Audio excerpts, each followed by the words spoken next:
Hello there. Thanks so much for joining me today. I'm Colleen Klimczak. I'm an organizational and productivity coach and a certified professional organizer. I own Peace of Mind Professional Organizing, LLC.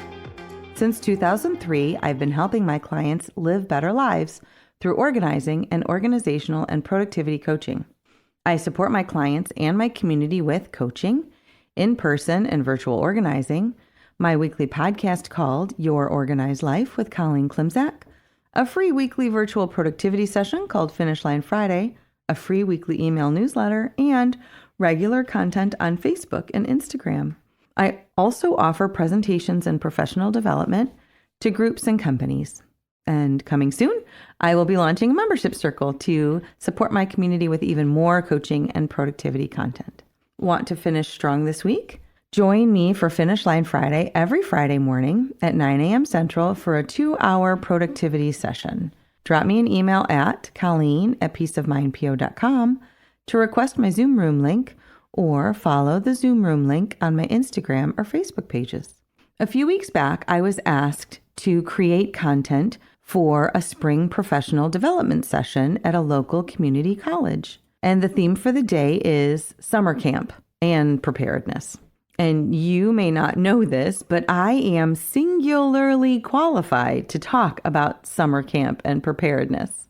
When I started to think about what I wanted to talk about, what came to me was productivity lessons or life lessons from summer camp because, well, I'm me, and the coordinator of the Professional Development Day knows my skill set.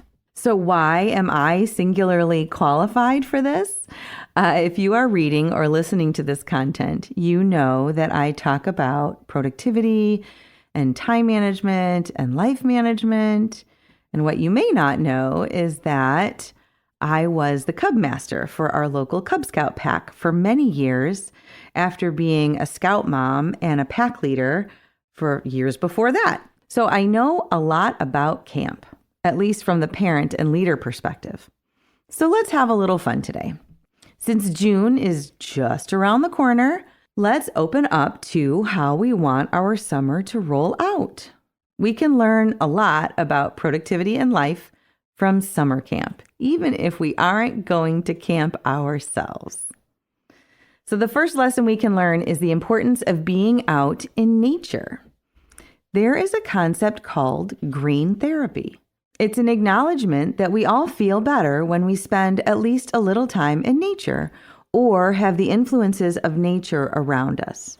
Of course, being outside and outside in nature is best, but it can also be a pretty view or some greenery like houseplants. Per allintherapy.com and carepatron.com, green therapy, sometimes referred to as ecotherapy or nature therapy, is the therapeutic application of the natural world to promote both physical and emotional well-being. Spending time outside and in natural environments has been clinically proven to improve mood and boost our feelings of happiness and contentment. It's known to improve our brain function, it can improve our physical health, and it can improve our mental health. And these benefits may be because, per the websites, of the sensory experiences that nature provides, like the sounds of birds chirping, or the sight of greenery and beauty, or maybe the feel of a gentle breeze or the sun on our skin. Time in nature lowers cortisol levels, which is our stress hormone. It also lowers blood pressure and heart rate, and that all indicates a decrease in stress. So what does that look like for you and me, right? That looks like us getting outside at least a little every day. I was talking to a friend over the weekend, and we were both talking about how wonderful we feel when we get to work in our gardens. I planted my herbs the other morning outside at like 6 a.m. I know, I was up. But that hour spent outside improved my mood all day long. And we can bring the outside in, too. We can bring nature inside too, with like pets or houseplants or nature soundscapes, whatever that looks like, right? So I use the Calm app, and I use the Calm app to fall asleep sometimes to the sounds of forest rains or ocean waves, right? So those are just some ideas how to work on that green therapy. The The next lesson that we can learn is that a variety of activities is good for us. At camp, we learn, for little kids and big kids alike, that a good quality of life means a variety of activities. So maybe we want to make sure that we shake up our days and change up our activities to avoid burnout. Having variety in our day keeps us engaged and can be fun. And we can benefit from not doing the same things all day, every day. And the question is, along with all of these lessons today, knowing what we now know, how do we apply this for ourselves? So just planting those seeds, right? And relatedly to having a variety of activities, it's also good for us to learn new things, new activities. Summer camp is a great time to learn new skills. So it's kind of a created situation, right? Summer camp is a created situation, meaning it's not our day-to-day. And it also provides learning opportunities that we might not usually have. So camp might be for sports or band or specific activities, but sometimes it's just fun things to do in the summer. So my sons learned at Scout Camp things that we can only learn at Scout Camp, like archery or boat safety or swimming or knot tying or woodcraft or even Dutch oven cooking. And they loved learning those new things, and they still use some of those skills today. So again, how do we apply that to ourselves?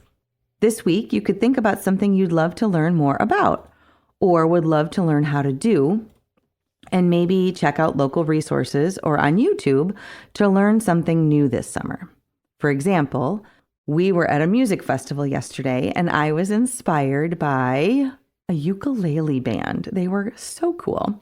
But I was inspired by a couple of the acts, and I noted a couple songs that I want to learn on my ukulele this summer. So what is that for you, right? Summer camp also reminds us of the importance of finding our people. Camp is great for making new friends or returning to our camp friends every summer. When we go to camp, the expectation is that we're open to meeting new people and having new experiences. At least that's my memory of camp. And we also get to see friends at camp that we haven't seen since last summer. So it's both making new friends and also rekindling friendships in life. We are also reminded at camp, at least on the trails and woods at camp where we were, to travel with a buddy or two. At Scout Camp, at Owassapee in northern Michigan, we always used the buddy system because no one was supposed to walk alone. So again, how do we apply the lessons here? We don't all have to make new friends if that seems daunting, but summer is a great time to reconnect with friends and family that you haven't seen over the winter. Take a few moments to consider who you miss, who you would really love to connect with or reconnect with, and reach out to set something up. Maybe you bring them along on your green therapy outdoor walks or to the new class that you want to try to learn new skills. Another lesson we learn is that we need structure in our days. So think about camp and the structure of most camps. There is definitely structure in the day. The campers get up at a certain time, and there might be lights out at a certain time. Now, we know as adults that a lot of the structure at camp is about logistics, right? So with a camp full of young people who need to sleep and eat and stay safe and do fun things, right? We need the structure. But we also can see that structure is how we manage to fit in all the fun things. Asking again, what does that look like for us? Did you know that May is National Review Your Work Schedule Month? Yes, it really is. Only weird people like me know this, but it's the truth. So we can consider this an opportunity to look at how we manage to make room in the day and the week for the fun stuff too. And as we're looking at scheduling, we also need to remember that we need to have a cushion for adjustment, either when we get to camp or when we get home, right? So it usually takes campers a day or two to adjust to camp, and it also takes us a day or two at least at the end to get back to normal.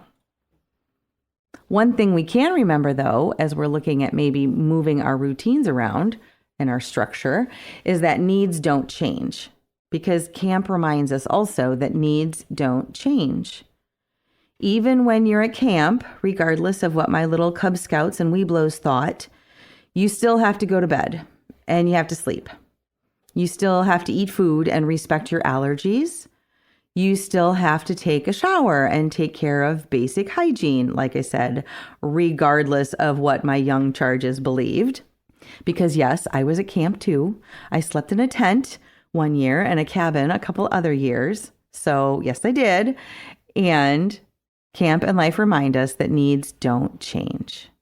We need to respect the needs and make sure that we meet the needs. And what does that look like for you and me, right? Another lesson we learned from camp is that we all can benefit from mandatory downtime. And I don't just mean at bedtime. At scout camp, there was something called shoes off time. And that was a mandatory quiet time in the afternoon. And honestly, it might have just been a break for the leaders because we, the leaders, wanted a nap too. But the expectation was that the campers would do something quiet for a little bit, right? Have their shoes off in their tent, like take a nap or a rest. Or maybe they would play board games or cards in the dining fly, which is the common space, like the common big tent in each campsite. Something quiet, something chill, something independent, having that little bit of rest. And again, how do we apply that to ourselves? We can plan downtime in our day to take a little break, a little checkout. Maybe that's your green therapy break outside in nature, but we can recognize the value of it and make it regular so there's something to look forward to. An important lesson from camp is taking the occasional break from technology as well.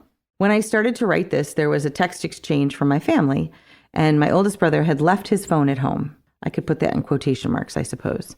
We don't know if he left it at home by accident or maybe on purpose. I don't know.